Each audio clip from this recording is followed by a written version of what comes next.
Though that might not last for long. I'm trying to fire a Raven. Oh, okay. Ravens are interesting mechs. You don't see them the most. I do know some people like running them as a boom chicken, it's called, where they put a AC-20 in the right arm and then just all the like tonnage is spent on other stuff like, you know, engines and being able to have ammo. Last one, Arctic Wolf up top, Delta 5. Critical damage. Target spotted. In this case, the Sleipnir does not have any ammo, but I don't think the Arctic Wolf knows that. The Arctic Wolf only has a heavy small laser, so the Sleipnir is just going to hang out down here because ATMs don't deal damage within 60 meters. Target spotted. You might not have any ATM ammo either. Well, it doesn't have any now Good for game. sure. Gotta give it a GG to that one. That was a good game. Yeah. I'm definitely dropping this thing again. It goes bam bam. Maybe I'll even get my small lasers this time instead of just having them immediately taken off. 8 assists, 1 KMDD. Yes, I am doing thing.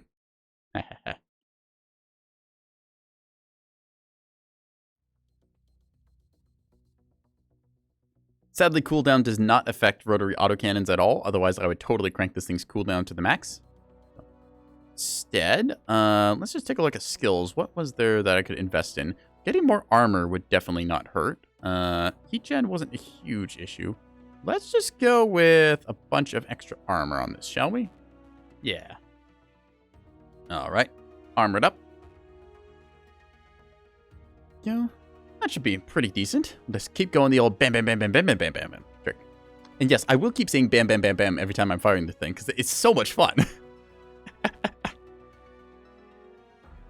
It's my stream. I can break the rules that I want to. I don't see a rule that says no bam, bam, bam. You kind of have to. Yeah, exactly. It's like certain things, like when you get a X-Pulse boat, you just need to go pew, pew, pew, pew every time you pull the trigger, because it's like a quarter-second duration with those. Yeah.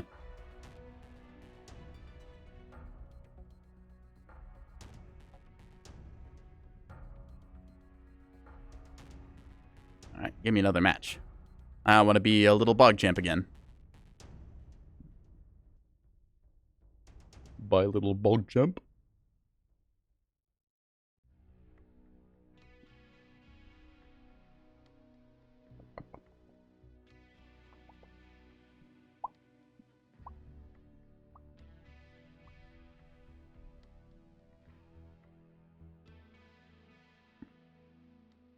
Give me a match. I want a Bam Bam. Game, please let me Bam Bam. Bam Bam? Bam Bam. Bam Bam Bam Bam Bam Bam Bam.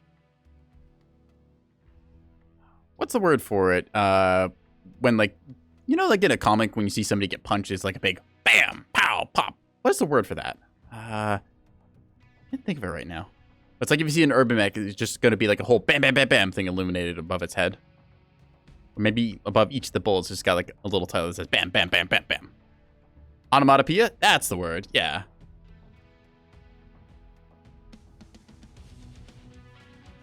I knew what it was, I just couldn't quite think of like how it was pronounced, spelt. It was like on the tip of my tongue, I was like, there's a word for this, but I'm not certain. So, now I am certain. And I'm certain the answer is bam, bam, bam, bam, bam, bam, bam, bam, bam, bam, bam.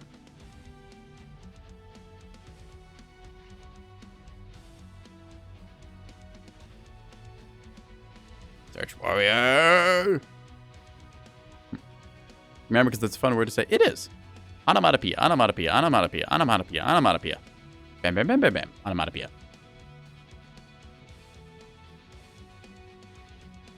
I can't imagine, like, trying to spell it, though. If, like, you just heard somebody say onomatopoeia, you'd be like, excuse me, what? How do you spell that? Rude. Ooh, Bear Claw again. Bear Claw, Bam Bam. We Bam Bam Bear Claw last game. Let's try and Bam Bam on Bear Claw. Yeah.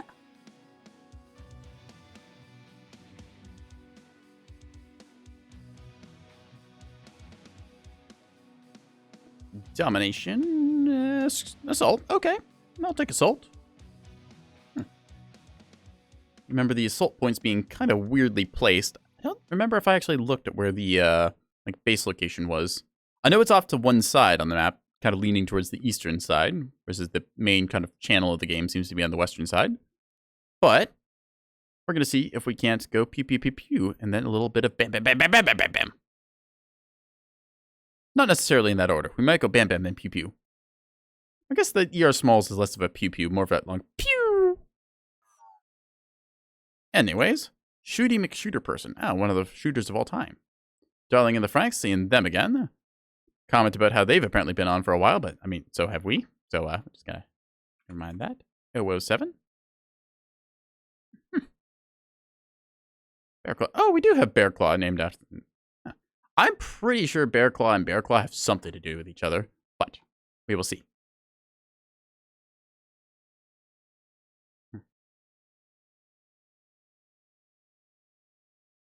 Ooh, a pair of fleas. Well, that can't possibly go wrong.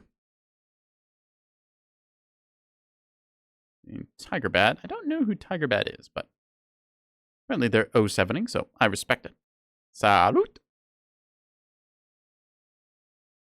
Ambient temperature, negative 29 degrees Celsius, and 1.1 surface gravity. I guess we'll fall a little bit faster. Means you fall 10% faster, I think, right? 1.1. Checks out. This is divisive, in which case that's a little bit mathy different, but close enough to 10% for my purposes. For all intensive purposes, or however you say it.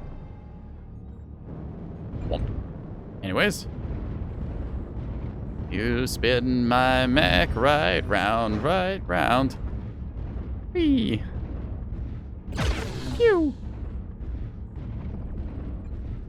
Right, we're gonna go look for some nonsense. And by look for some nonsense, I mean we're gonna go cause some nonsense. But also look for it at the same time. So there's more nonsense in... If there's more nonsense to be had, it's more interesting for us. Because then we can quadruple their nonsense. Summoner. I don't know if I actually own a summoner. There's a SRM build on one of them I meant to try out for a while, but I know they're decent on tabletop, and I kind of like their loadouts for that. He's walking down D4, E4. Well, we got some scouting information, so we can go bam bam on that. Be on the right side. Is that what you're saying? Jump jets, very nice to have here. Go over top of the little space plane. At 25%. Oh yeah, there they are. I figured if we Stalker, Direwolf, and unknown else. Delta 3-4. Target spotted. Enemy squad moving in, like Echo 4. They're going wide right. F pulse locust on Foxtrot 4. I have to be serious with our calls and silly with our commentary. Yeah, it was like 4 from an F3. I'm checking stuff around the place. Nope. So we're just gonna recklessly push up like so because we are a light mech. You do decent double Ultra 10 on the Summoner. Yep, I've seen the Ultra 10 build as well. Nice little Pop-Tart power with that. Though I do feel like for 70 tons, you can probably do a little bit more than just Ultra 10s. Like, if you think about Ultra 10s, right, you can fit that onto, like, the Bushwhacker or something similar. Come back to Gulf That's War. only a 55-tonner. Some fun here, I guess. Also know the Summoner has a lot of jump jets in it, which makes it very good at pop-tarting, but I think it also gets a little bit blinded by the Ultra 10s when you fire them, so that is a concern. A Stalker with 6 large lasers. Nice. I have a classic Stalker 4N build there. It's got the quirks for it. That's Gauss Rifle's trying to get me. I'm gonna hide under the wing here. Yeah, we've got an entire lance worth of Gulf War. A whole bunch of them are hanging in the back. This is gonna be an interesting fight, because we got a bunch of people grouping up here to engage that. We're also grouped over here. What the heck? How did you get over here? Oh, you're Gargoyle. That's why you're very fast. Okay. Hi, you. Bam, bam, bam, bam, bam, bam, bam, bam, bam, bam. Probably should have jump jetted there just to make it more evasive, but Acquired. New target acquired. Annoying. There's a locust behind us. You can't see anything, you fool. Hypergauss 20s. Yuck. New target acquired. Awesome. Holy shit, there's like 6 guys hooked up. Fuel at 0%. All right, so we know half the team is up there, but the other half is back here. And if we harass the ones back here, then they won't go up there and help out their team. So I think that will work out the best. This Ice Ferret seems to have the right idea. We're just going to go around the place. Gonna look over there. Yep, there's mechs. We'll be getting at their backs. Okay, I'll walk into the corner. Thank you. Hippity hop my way up here. Yeah. There we are. A little bit of forward momentum. Gargoyle coming with. All right. Let's see what there is to see.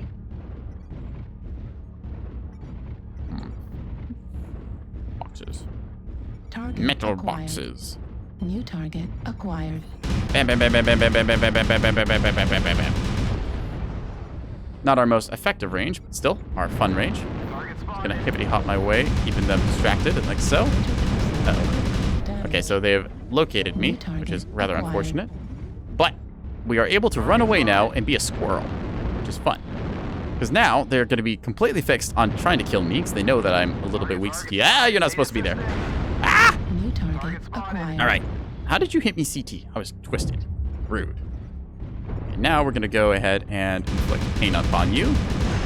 Crap. Okay. I see. I thought that they would be blinded enough they wouldn't be able to hit me with the PPCs. I thought wrong. Whoops. I feel like my center torso was just kind of a magnet for fire that game. Because everything just kind of looked at me and went pew. Because I came around that corner, I was already spun up and I was firing. I guess the guy just must have been like, oh, I can predict this shot, and then went bloop. Yeah. That happens sometimes. You just get CT cored as a mech, and, well, not really much you can do about it. Just all the fire migrates to the right spot. Said, let's take a look at some lasers we can drill into people. We did have a lot of fun with the Charger 3K and its binary cannons, so thinking about that. Could also do a Stalker with its various silly builds. You have a nasty Marauder splat build, although I don't really feel good about doing splat builds on assaults right now.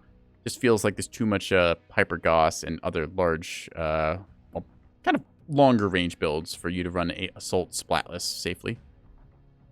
Could run a Cyclops. Is tempting though. Alright, tell you what.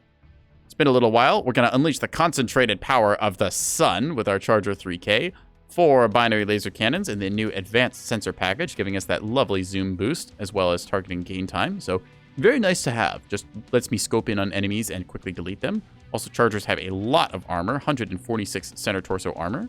Almost as much as the Orion, which is 5 tons lighter. But as it were, we're just going to go ahead and queue up with this thing and see if we can't microwave somebody. I don't know if it's actually microwaving, but I just like to think of it that way because I look at them and go,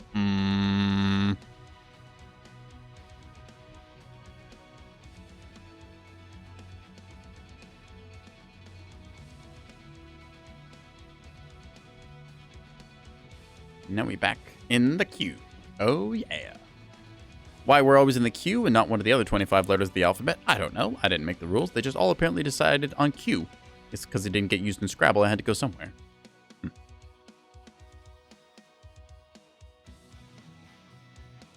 The sensor range. 1,160 meter sensor range. Okay. Now if we multiply that by like, I think it's 70% reduction for ECMs. That's like 1,160 times 0.3. I think we can see them at like 400-ish meters or something. I'm going to vote for Vitric Station Assault. Mine and Collect is probably going to be the place. Hopefully not Alpine. I wouldn't be against Alpine with this build, but still not a fan of Alpine. And nobody likes Hellborn Outpost. Hellborn Outpost is a converted, I think it was a Siege map, which is from Faction Play. But then they converted it over into being kind of a quick play map, which is... It's got some interesting elevation, but it doesn't really play that great. Very easy to get stuck in various locations that you just can't really get anywhere. So, unfortunate that, because it is kind of a pretty map. It's got very nice mountains and canyons and stuff, and big purple flowers. Well, I guess more purple trees than purple flowers. Still. Mining Collective Assault. Let's do this. Apparently, I've been streaming for over 8 hours. Not counting the ads and the 10 minutes of sort of preamble to, bait out the ads. But we still take that. 8-hour streams. Woo! Where's my kazoo? I have a kazoo somewhere around here. I just don't know where I put it. Yeah. All right. Sorry, chat. You're not going to get a celebratory kazoo noise yet. We'll have to wait a little. Anyone I recognize here? Corporal Punishment, Vagabond, Quicksilver. No one I really recognize, but we will salute them nonetheless. 007. Reactor online. Turn on the old reactor and overrides and all the other safety nonsense that we are going to promptly ignore.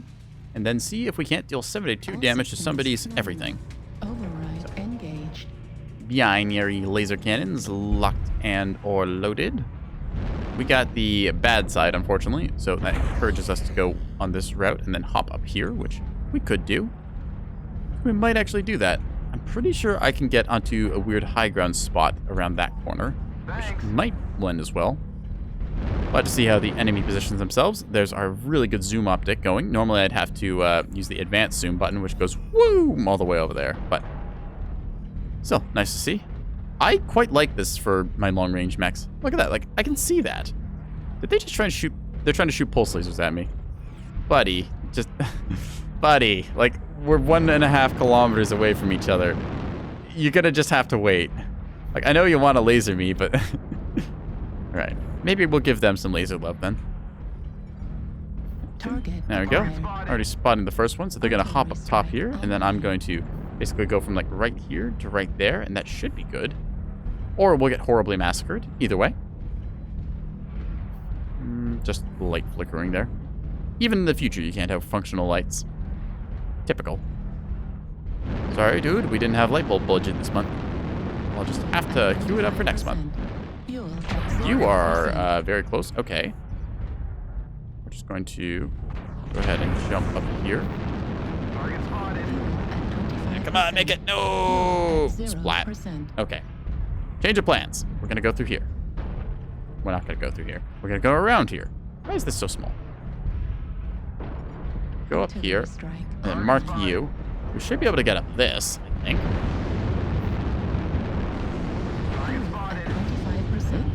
Oh, you. That was a good burn. Got them the entire time, I think. Stone Rhino with 4 Ultra 20s. You know, I respect the hell out of it. It's probably too hot to function, but I still respect the hustle. Target spotted. How do I get on that thing without getting completely carved apart? Because 4 Ultra 20s is a little bit spicy, as our Spirit Bear is learning here. Go around this corner, we're using our advanced zoom. Not just regular zoom. Advanced zoom. Dodge that Direwolf's return salvo, dealing about, I think it's 36 damage or so. Okay. See our Grasshopper here. Hi, you. Zap. Okay, you have Gauss rifles and ER mediums. That's okay. Cool down, cool down, cool down. And then zap. Right side kill. Nice. Dropped an arty strike right at his feet, too, discouraging him moving up. Unfortunately, you are shooting at me, and I need to cool down very quickly. Ow, ow, ow, ow, ow. Hot, hot, hot, hot, hot, hot, hot, hot, hot, hot, hot, hot. Stop. Go away. Okay, so we're just gonna snuggle up to this wall, and then see if I don't think they're up there anymore. Okay. Cherry red CT. So we're gonna try once more around this corner. Hi, buddy. Watch my lasers there. Okay. Fortunately, we got pre-roll ads, so we'll have to take an ad break shortly. But after we microwave this Stone Rhino, should be good. Never mind, somebody else got him. Stop that, you! Rude. Okay. Come on, give me a cool shot. Give me a... Ah, no! I twisted the wrong way and you got me in the back. Dang it! Yo! Got a little bit too intensive there as things were getting very spicy. So, all right. See a Blight, which is one of the new Marauder variants. It's kind of going pew-pew on stuff. Yagromech going down. MRM 40 build, very nice. The Onyx, which is, running a rotary. I wouldn't run a rotary on this personally, but, I mean, hey, power to you. Just kind of shot the building there, but okay. Property damage is okay. Nova, longbow with weird stuff. Heavy Gauss rifle, MRM 30. All right. Tell you what, chat. Quit out of this match since it seems to... It's probably going to go on for a little bit. We're going to take a quick ad break here and be back in about 3 minutes or so. So thank you for being patient. Ooh. Hey, I got an achievement. A light push. I think that means I did a thing with light mechs. Let's go check our achievements tab first, then we'll run our ad break.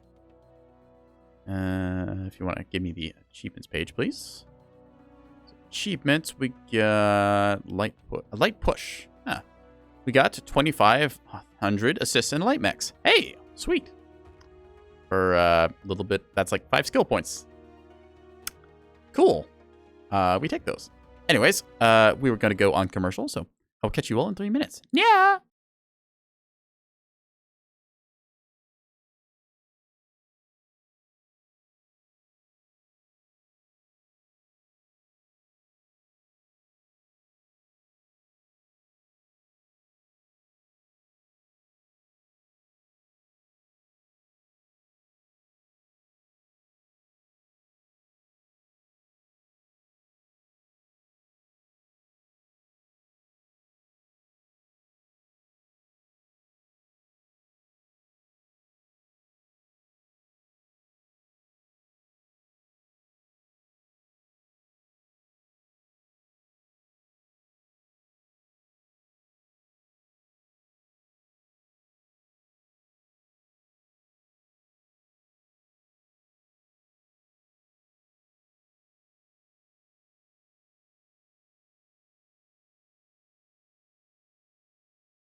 All right, chat. Welcome back. Concludes our little ad break to make sure that people don't get pre-rolls, because nobody wants pre-roll ads. Actually, nobody wants ads, period. But so, because we got that achievement, that means now our light mech is freed up. So the Urban Mech R60L is once again ready to go. We got 2 tons of rack ammo in this thing, which I think is enough. I'm trying to think if there's anything I'd do different about this thing. Not really. Another jump jet, maybe? Can't really fit that. Bigger engine, can't do that. I think that the only thing that we can do is add a few more skill points to it as we get them. One more armor node here, just giving us a little bit of extra boost. And then, nothing more to do than just queue up again with it. Just improving the survivability as much as I can. Since, even though the Irby is tough, it's not indestructible, as we learned the last time we ran it, and suddenly ran out of center torso. Yeah. Anyway, let's see if we can't go bam, bam, bam, bam, bam, bam, bam against a couple more people.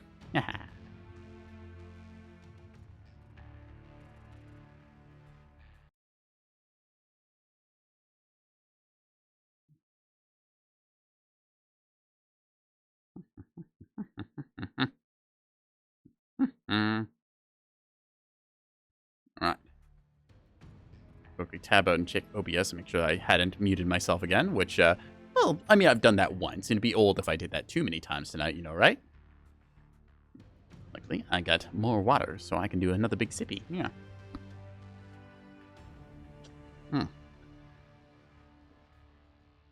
I'm just giving these away for free to you, chat. I mean, really, 100 channel points. I should be charging you more. Jeez.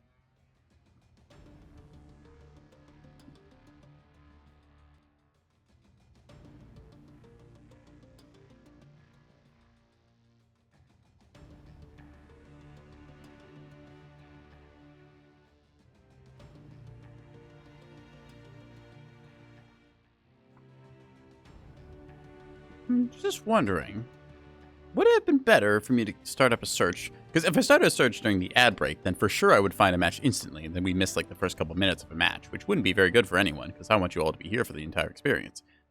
Although that said, it would be okay if we skipped over the kind of search warrior online that we're finding here, so. Still, less than 5 minutes search time, I'm not going to complain. If it gets over 5 minutes, then I might have a couple questions about just what the game is trying to put together, but there's enough players that it can find at least some people to partner with me, I would hope.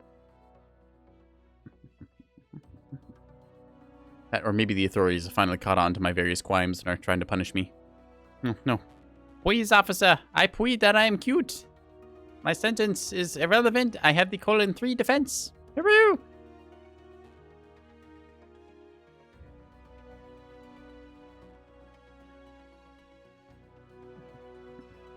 Again, if you have any mechs that you'd like to see me play or other funny builds to try out, go ahead, drop them in chat. I have picked up a urban mech tonight, which I've had a lot of fun with, so if you've got any more funny ideas, go ahead and throw them in chat.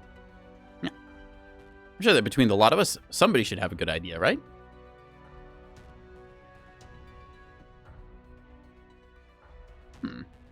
This is taking a bit of a minute. Normally with light mechs, you get a match fairly quickly, since it tries to take a little balance of all the tonnage classes. Sometimes you'll see a game without light mechs, which is interesting, but still.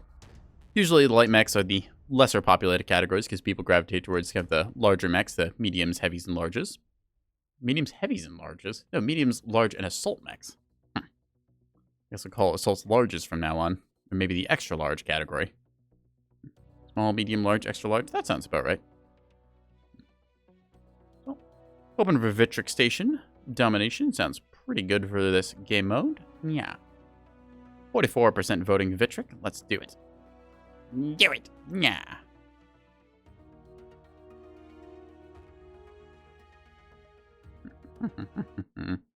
Been on Vitric quite a few times tonight and had a good time with some, a mediocre time with others. A not so great time when we lost our right torso very quickly to a large laser boat. I was going to try large laser boating, then I got distracted by chargers with binary cannons, and I thought, hey, this sounds a little more fun. Zap! Either way. Let's go into the circle, and then go pew pew pew, bam bam bam. Or bam bam bam, pew pew pew, depending which order we want to go with. So, let's see, who do we know here? Darling in the Franks, once again. Meatbag, saw them. I think Commander Nuno showed up once or twice before. Oh well. With the old 007, woot. And we'll go from there. Yeah.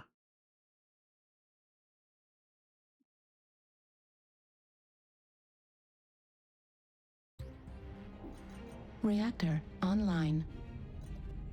Sensors online. Reactor? I barely know her. Online. All systems nominal. Override engaged. Fleet command coming in. Capture the target area and engage any. Give me controls. Let me at him. Careful what I wish for. Yeah, I don't know. I wish for bacon. If I was careful what I was wishing for, then I wouldn't spend so much time wishing for irrelevant, silly things. And where would that put us then, right? Might actually do something useful. Ugh, that'd be horrible. Is that Carmina Frou-Frou? Huh. I feel like that's a reference to some children's book or something, but sounds like a children's book's name. Frou-Frou? Frou-Frou with a tutu? Frou-Frou with a fro? Fro-Fro. Huh. That could be fun. Just skip our way across here. Oop, what do we got? Is a something. That is a small mech. Flea. Flea Echo 4 Echo 5. Ah! Oh, this ain't good. Protect me! Incoming missile. Okay, so we know there's enemy mechs up top.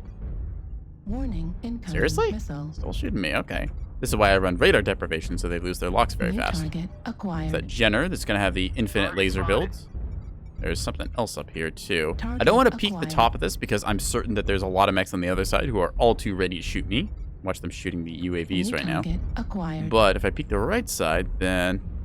Bam, bam, bam, bam, bam, bam, bam, bam, bam, bam, bam, bam, bam, bam.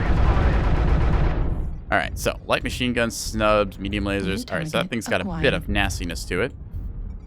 Still, so do we... Ow! Okay. New target acquired. Just gonna drop down here for now, and then hide, and go around the outside. A duelist. What the heck is a duelist? Got two LB-20s either way. It's inner sphere. Is the duelist the Jaeger mech? I think it's the Jaeger mech. New target acquired. Okay, well, that's the thing. New target acquired. Bam bam? Bam bam. Bam bam bam bam bam bam. This thing shoots so fast. Okay, I gotta go for the left torso on the Jaeger. Let's see if we can't do that. Jaguar mech. Bam bam bam bam bam bam bam bam bam. Oh, oof. Wrong place, wrong time. Sorry, buddy. New target acquired. And you. Bam bam bam bam bam bam bam. You can't not shoot at me. It's wonderful. Bam bam bam bam bam bam bam bam bam bam bam. Large X pulse on a Crusader 5K. Okay. Anyone able to deal with that LRM back up in like Charlie 2? There's an LRM mech somewhere. You know what? I might be able to deal with that. Target spotted. Tell you what, I am a light mech. I have fleas with me. New target Actually, I am a Nekoboy. I do not have fleas. That is fake news, false advertising. Uh-oh. Ah, I can't angle correctly with my guns. That's the one problem when I'm trying to turn. I have to counter twist, which leads to me spraying my shots all over the place. New target acquired. Okay, locust there. Okay. Tell you what, I'm gonna go try and shoot whatever that LRM mech was in the back. See if I can't get some cheekiness done with it.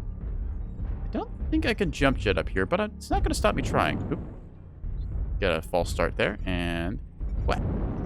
Charlie Bushwhacker, drop down. Maybe. Yes, perfect. At 0%. All right, where are you? There you are. Bam, bam, bam, bam, bam, bam, bam, bam, bam. Hello, look at me, look at me, look at me. Bitch. Psych, I'm out of here. Later, nerd. Target acquired. Locust. Weaken the legs. You know, actually, if that's an LRM Fafnir, then I might be able to just come up here and be sneaky. I'm assuming it's to my right. Yep, there he is. New target acquired. Take off his left torso. Cook him alive. He's not turning around. Shh, you don't know where I am. Shh, you don't see anything. Hi, buddy. Okay, you see something. You've got a medium laser. I don't care. New target Hi, acquired. Cyclops. Bam, bam, bam, bam, bam, bam, bam, bam, bam. Bam, bam, bam, bam. That's just you and me, buddy. Bam, bam, bam, bam, bam, bam, bam, bam, bam, bam, bam, bam, bam, bam, bam, bam, bam, bam, bam, bam. Aw, okay. You weren't invited. Bam, bam, bam, bam, bam, bam, bam, bam, bam, bam, bam. Bam, bam, bam, bam, bam. Uh-oh. Jammed. Yee! Time to run. New target All right, so acquired. it's an LRM Fafnir. He's down to just an LRM 20. That's a pretty good investment on our part. We just need to not die to this. That blackjack does win this fight. Uh-oh. Ah, you. Bam, bam, bam, bam, bam, bam, bam, bam, bam. Bam, bam, bam, bam, bam, bam, bam, bam, bam, bam, bam, bam, bam, bam, bam, bam, bam. Where are you? Bam, bam, bam, bam, bam, bam, bam, bam, bam. Uh-oh. We've run out of bam, bam. Left No! UAV. Deploy. Emergency. Eject. Eject. Ah! No! No!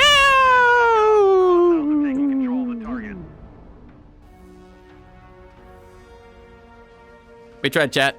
We gave it our best. We bam-bammed as much as we could. 511 damage. I'm okay with that. We tore up that Fafnir.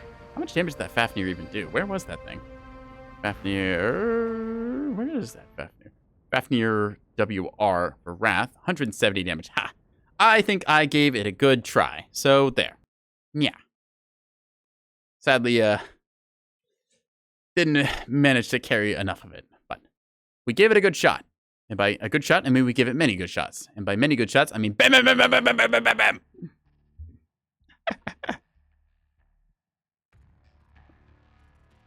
On the plus side, because we were the last one alive, that means that we have now been freed up and we can re-queue with this mech. Did I get more skill points, please? Only 1 point. I'll invest it later. We'll just queue up again for more silliness. Bam, bam, bam, bam, bam. I might try the urban mech with the snub PPCs again. Go for a little bit of the old pew instead of the bam, bam. But I am also having a lot of fun saying bam, bam, bam, bam, bam, bam, bam, bam, bam.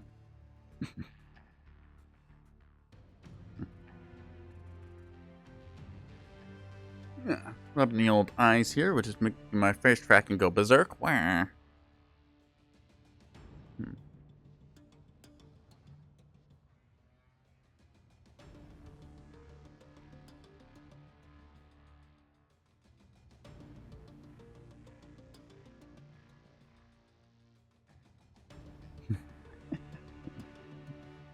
To the left.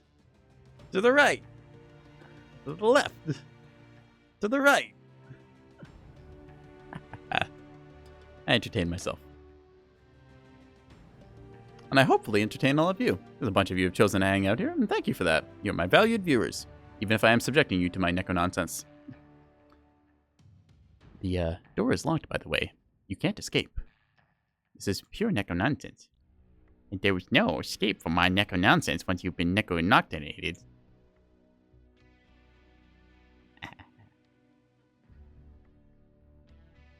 You know, with my lack of brain cells, you would think I was orange-haired. Instead, I'm just a blue-haired catboy. Let's see if we can't find ourselves another game tonight, shall we?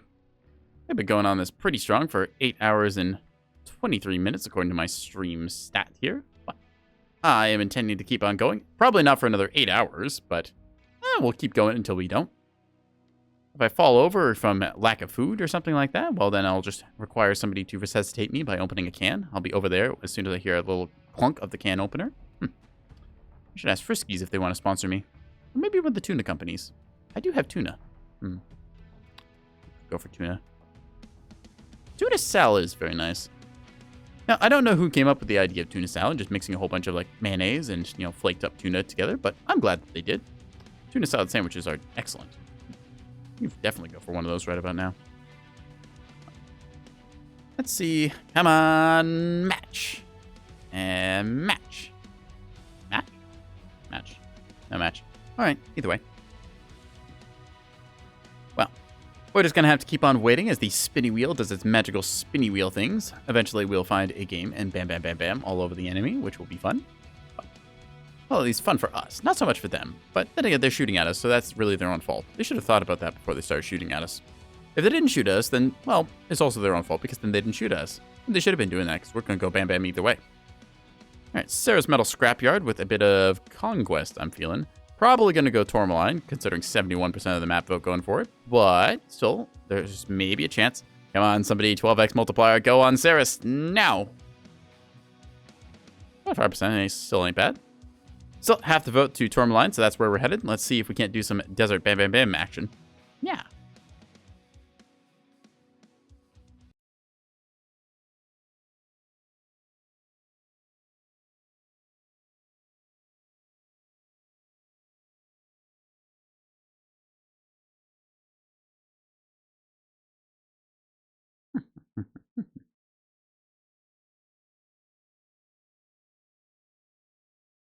Come on, don't crash on me again tonight. We already had one crash. You only get one crash per stream. Them's the rules. It's written in the magical rulebook up in the sky that exists. I know, I've been there once. Because I was in trouble and they needed to tell me off for a different rule, but that's not important right now.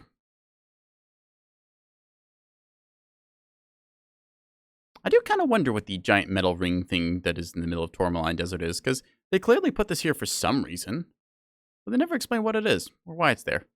Maybe they just wanted to build a giant hula hoop or something. Mysteries. Spaceship debris? I don't know. You guys running heavy Gauss or LBX? Heavy Gauss all the way. 007? Oh boy, that's a lance of the new Jägermechs. That's kind of fun. Laser vomit. Despite lower tonnage, I feel like the Huntsman and Vapor Eagle are better Ultra 10 carriers. Yep, a Huntsman, can see that being used pretty well. It's got high mount Ultra 10, so that's definitely credible. Vapor Eagle, I don't know if I've seen a Ultra 10 Vapor Eagle build. I guess I have the mounts for it, so. 4 LBX, might try that later. 20s, and ERPPC. Big ass shotguns. Yeah. 4 LB20, that's a build. Godzilla. I guess because it's clan tech, you can't actually afford to do that. There's a mech that you could try that with on Inner Sphere. No, because LB20s are 11 slots. All systems 4 LB20. That's something. This is command. Eliminate all enemies, no matter the cost. Drop down. Yep. What do we got here? That's a longbow 10K with, I think that was rotaries. Might be rotaries. Hard to say. I like its color scheme though. It's very much reminiscent of my hair and my jacket and stuff. And also my pasty white face. Kind of looks like it's got jet turbines strapped to the edges of it. Like I expect this thing to just taxi onto a runway and take off, but apparently they're weapon pods. Vapor Eagle is 2 Ultra 10s plus ERPPC. All right. No jam reduction, but more gun. Yeah, I've seen the Vapor Eagle with triple ERPPC a lot, but not with the Ultra 10s and peeps. So that's kind of cool. Veagle 280, heavy tier 28 tons. Okay, that's pretty good. Clan Tech gives you a lot to work with. I don't know how much the Clan Ultra 10s actually weigh. I think they're what, like 10 tons each or something? So, pretty versatile. Peeking up here, not seeing anyone. Still a little bit early for anyone to be here, which is good. Whoop. Quickly swap around this side. I don't know where this lance wants to go. I do like the Godzilla with 4 LB20s. That's a spicy meatball right there. But I just kind of go kablooey on somebody. But looks like we're going Death Valley, so we'll go with our lance mates for now. No objective in the middle, so we don't have to contest that. Oop. That was an enemy mech, Echo 8, I think. I saw something over here. Where was it? Come on, show me the money. I'm going to stick with our Timberwolf here for a brief second because ECM is good. Delta 6. We're going to look here. That was someone over there. I thought Yeah, we're getting tagged right now. Tag Delta 6 or so. All right, let's go see what that is. So we're going to run up here. Hopefully there's going to be a mech like right on the other side. Target acquired. What the heck is that Hellfire doing? You guys sticking together? Okay, we're going to Cool, go you're giant getting killing because left that Hellfire is pretty far away. So I'm going to mark them just in case, you know. How did that guy get there? They're asking me? I don't know. All right, let's go take a look up top here and see if there's more mechs or not. I don't think there was anything up top here, but you never know. They might be quiet and sneaky and sleepy. Nope, nothing. Okay, cool. See, friendly force is kind of low ground there. Target spotted. He's running cord, so he won't be long for this world. I can still squirrel some people since, just gonna scare the crap out of this guy, make him think twice. He's gonna look around like, hey, who the hell shot me over here? Hellfire gone, so that puts us, I think those are 65 tonners. So that should be 60 tons up, 65 or so. Bam, bam, bam, bam, bam, bam, bam, bam, bam. Target spotted. All right, we're gonna drop down here because our jump jet affords us a little bit of mobility that we normally wouldn't otherwise get. Hopping along here. I'm assuming the enemy team is kind of like the Echo 6, Echo 5 area ahead of us, so we have to be very quiet. Uh-oh. Something with ECM here, but they don't know we're here, so if we're just sneaky about it, because most of our team is still scattered around the place. That said, we should get some scouting done here, just in case. Bam, bam, bam, bam, bam, bam, bam, bam, bam, bam. I gotta get in closer.